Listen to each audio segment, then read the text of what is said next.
Kakinada rural media house లోగోను rural MLA Pantham Nanaji ఘనంగా ఆవిష్కరించారు. ఈ కార్యక్రమం స్థానిక ప్రముఖుల సమక్షంలో అత్యంత ఉత్సాహభరితంగా జరిగింది. లోగోను ఆవిష్కరించిన అనంతరం ఎమ్మెల్యే పంతం నానాజీ మాట్లాడుతూ ప్రజలకు మరియు ప్రభుత్వానికి మధ్య మీడియా ఒక వారధిలా పనిచేయాలని ఆకాంక్షించారు. రూరల్ ప్రాంత సమస్యలను వెలుగులోనికి తీసుకురావడంలో ఈ మీడియా హౌస్ కీలక పాత్ర పోషించాలని ఆయన సూచించారు. ఎమ్మెల్సీ పేరాభక్తుల రాజశేఖర్ మరియు మాజీ ఎమ్మెల్యే పిల్లి అనంతలక్ష్మి మాట్లాడుతూ విలువలతో కూడిన జర్నలిజం సమాజానికి ఎంతో అవసరమని, నూతనంగా ప్రారంభమైన ఈ మీడియా సంస్థ విజయవంతం కావాలని ఆకాంక్షించారు. ఈ కార్యక్రమంలో పలువురు రాజకీయ నాయకులు, మీడియా ప్రతినిధులు మరియు స్థానిక నేతలు పెద్ద సంఖ్యలో పాల్గొన్నారు.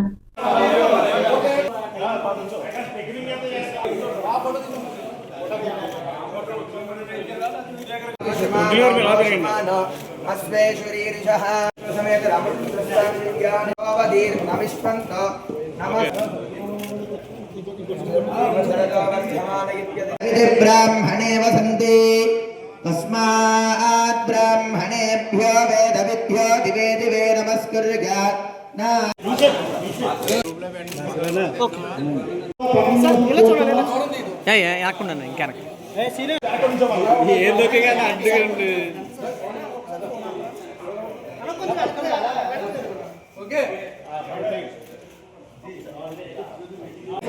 చౌదరి గారి మీద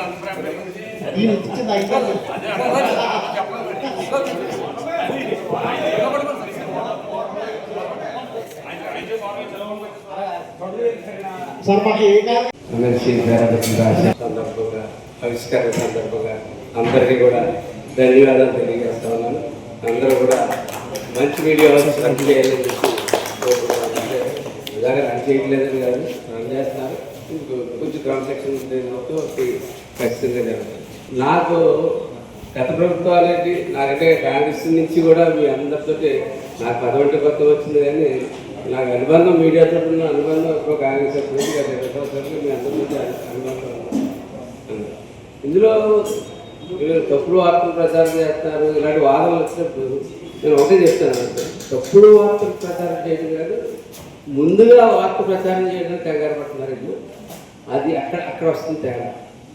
ఎక్కడ తేడా వస్తుందంటే, నీకన్నా ముందు నేను చెప్పేద్దాం అనుకున్న దాంట్లో పూర్తి వివరాలు తెలుసుకోకుండా ఇందాక సత్యగారు అన్నారు ఊహించి చెప్పచ్చు. అలాగా కొంత నిజం ఉంటుంది, కొంత ఊహించడానికి అదే ఊహా నిజం రెండు కలిపి వార్తగా వచ్చేస్తుంది. కానీ ప్రజలు తెల్లారు చూస్తే అన్ని చోట్ల మిమ్మల్నే చూస్తారు, మీ వార్తనే చూస్తారు.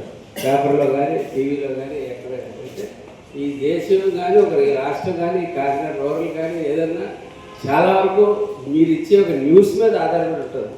తెల్లవారు లేస్తే న్యూస్, రాత్రి ఎంత రాత్రి ఇంటికి వెళ్ళాక న్యూస్ పెట్టుకుంటే అన్ని న్యూస్ చూస్తారు.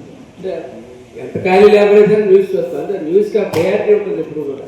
అది ఆ మీడియా హౌస్ ఆ ప్రయారిటీని అడుగడుగుని గుర్తు చేసుకుని ఏదైనా తీసుకెళ్తుందని చెప్పి నేను ఆశిస్తూ, అట్లాగే గతంలో కూడా జర్నలిస్ట్కి కాంగ్రెస్ హయాంలో ఒకసారి కొంతమందికి ఇవ్వడం జరిగింది.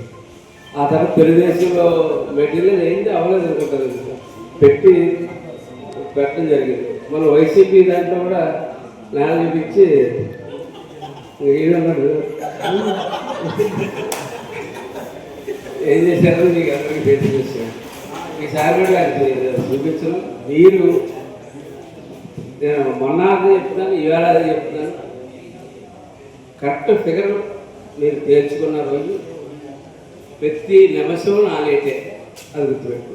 మీరు కరెక్ట్ ఫిగర్ తేల్చి ఇది ఫిగరు కాకినాడ రోజుల్లో జర్నలిజం ఇది, వీళ్ళు జర్నలిస్టులు అంటే రెండు బ్యాచ్ తప్పులేదు ఉంటాయి, సహజం ఎక్కడ పార్టీలో 2-3 పార్టీలు ఉంటాయి. కానీ దానికి కూడా ఒక ఫిగర్ అవ్వకపోతే దాన్ని చేయడం కష్టమైపోతుంది.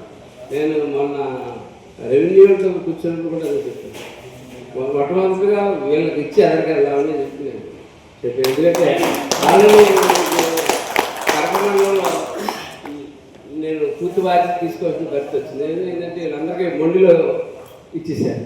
ఎక్కడ కానీ గుర్తుంది, సెన్సేషన్ చేయండి నా మీద వల్ల ఎవరైనా సెన్సేషన్ చేయండి. సెన్సేషన్ చేసి చూపించిన రోజు డెఫినెట్గా మీ మీడియాస్కి మంచి పేరు వస్తుందని చెప్పి తెలియజేసుకుంటూ, అలాగే అతను ఎన్నికైన ప్రకాష్ గారికి ధన్యవాదాలు, ప్రెసిడెంట్ గారు రెడీ అందరికీ కూడా ధన్యవాదాలు తెలియజేసుకుంటూ, మంచి టీంని అనుకున్నారు.